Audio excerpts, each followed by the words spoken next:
A. 그는 이유 없이 먹었어요. B. 그는 생각 없이 먹었어요. 안녕하세요 mga 친구. Welcome po sa Wikang Korea. Dati po akong EPS worker sa South Korea at gusto ko lang pong mag-share ng aking natutunan tungkol sa Korean language.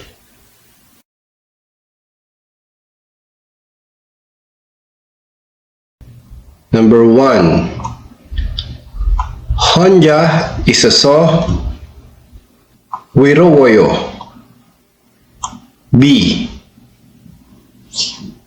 Number 2. 결혼 생활이 행복해요. C. Number 3. 요즘 날씨 때문에 우울해요. A. Number 4.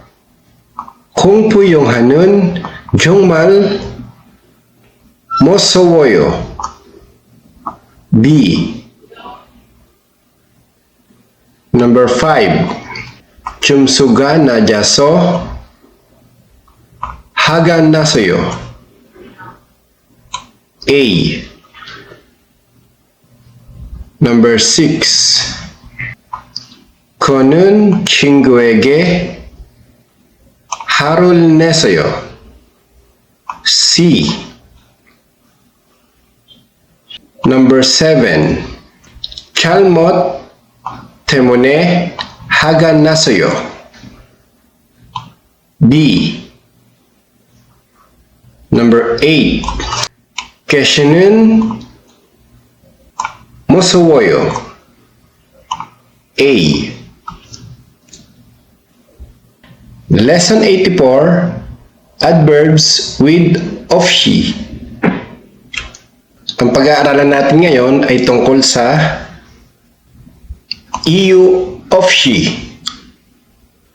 or no reason, walang dahilan, at senggak of-she, without thinking, hindi nag-iisip or careless. So, unahin muna natin itong EU of-she.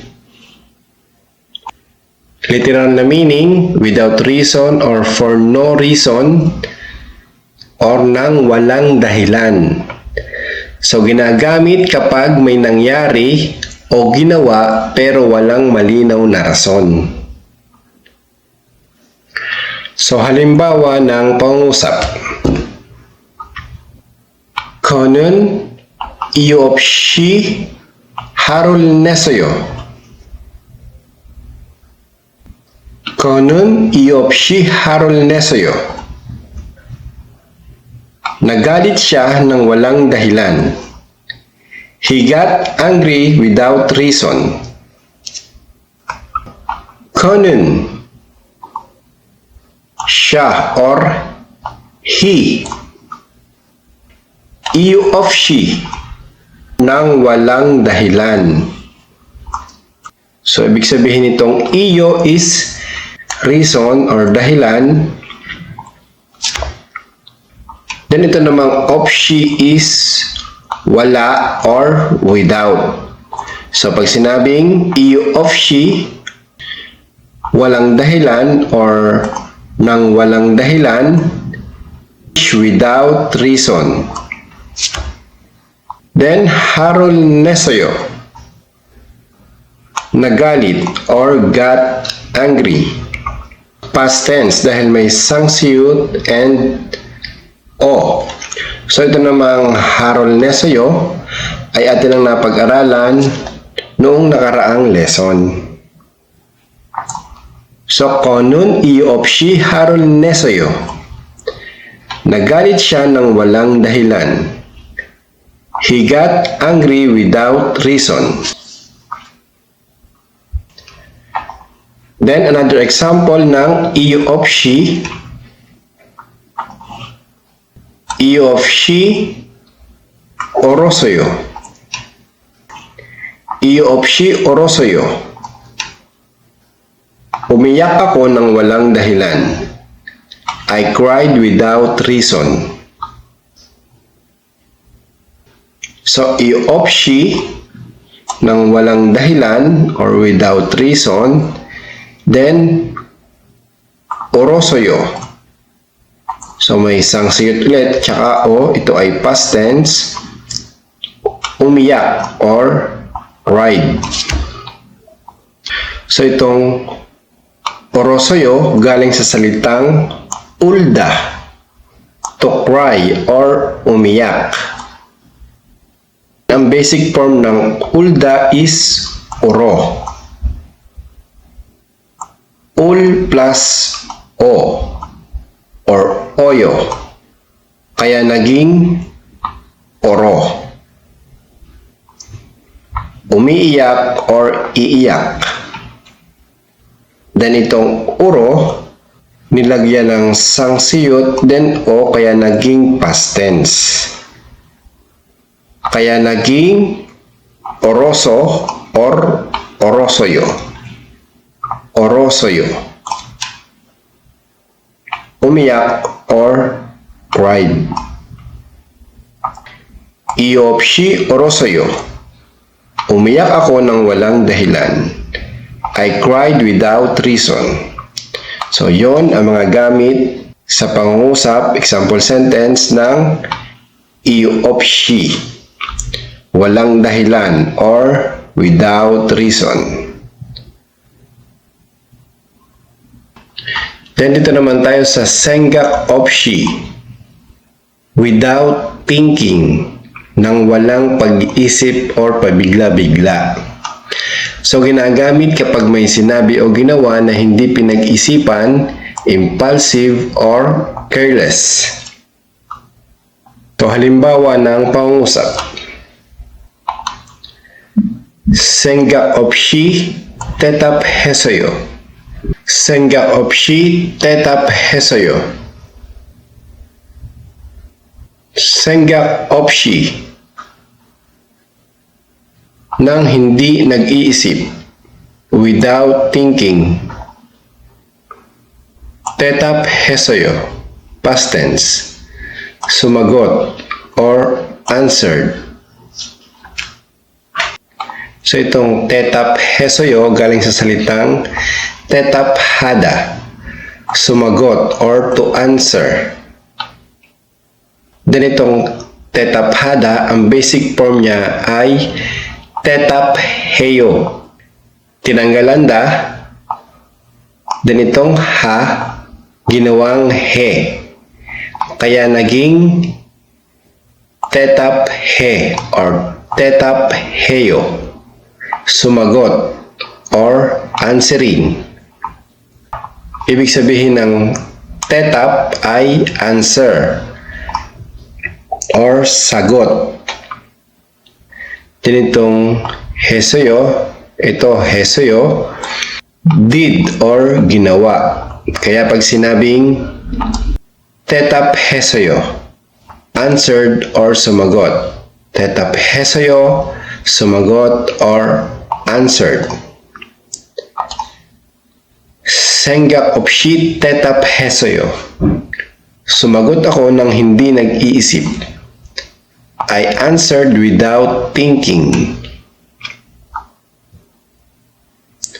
Then another example ng 생각 없이. 저는 생각 없이 친구를 따라갔어요. 저는 생각 없이 친구를 따라갔어요. Sumama siya sa kaibigan ng pabigla-bigla or hindi pinag-isipan. He followed his friend without thinking. So, 저는 siya or he 생각 없이 pabigla-bigla or hindi pinag-iisipan without thinking. Then, 친구, kaibigan or friend, object marker na rule. So ito namang mga object marker, topic marker, subject marker ay atin ang napag-aralan noong mga nakaraang lesson. So reviewin nyo lang kung paano sila gamitin sa pangungusap. So chingu or chingurul, kaibigan or friend. Then taragasoyo, past tense. Sumama or followed. So itong taragasoyo galing sa salitang tarakada, na ang basic form ng tarakada ay taraka. Tatanggalin itong da. Then itong taraka, nilagyan ng sangsiyut, then o, kaya naging past tense. Kaya naging taragaso or taragasoyo. Taragasoyo. Sumama or followed, past tense. So, konun senggakop shi chingurul taragasoyo. Sumama siya sa kaibigan ng pabigla-bigla or hindi pinag-iisipan. He followed his friend without thinking. So, yan ang halimbawa ng pangungusap kung paano gamitin ang senggak of shi, pabigla-bigla or hindi pinag-iisipan, without thinking. Then quiz naman tayo tungkol sa iyo of shi and senggak of shi. Umalis siya ng walang dahilan. He left without reason. So, alin ang tamang Korean sentence? A. Konun senggak of shi tonasoyo. B. Konun iyo of shi tonasoyo. C. Konun iyo of shi mogosoyo. D. Konun senggak of shi orosoyo. Question number 2. Kumain siya nang hindi nag-iisip. He ate without thinking. So, alin ang tamang Korean sentence? A. Konun iyo of shi mogosoyo. B. Konun senggak of shi mogosoyo. C. Konun senggak of shi orosoyo. D. Konun iyo of shi tonasoyo. Umiyak ang bata ng walang dahilan. The child cried without reason. So, alin ang tamang Korean sentence? A. Aiga iyo of shi orosoyo. B. Aiga senggak of shi orosoyo. C. Aiga iyo of shi mogosoyo. D. Aiga senggak of shi tetap hesoyo. Sumagot siya ng pabigla-bigla. He answered without thinking. So, alin ang tamang Korean sentence? A. Konun senggak of shi tetap hesoyo. B. Konun iyo of shi tetap hesoyo. C. Konun senggak of shi taragasoyo. D. Konun iyo of shi harol nesoyo. Nagalit siya ng walang dahilan. He got angry without reason. So, alin ang tamang Korean sentence? A. Konun senggak of shi harol nesoyo. B. Konun iyo of shi harol nesoyo.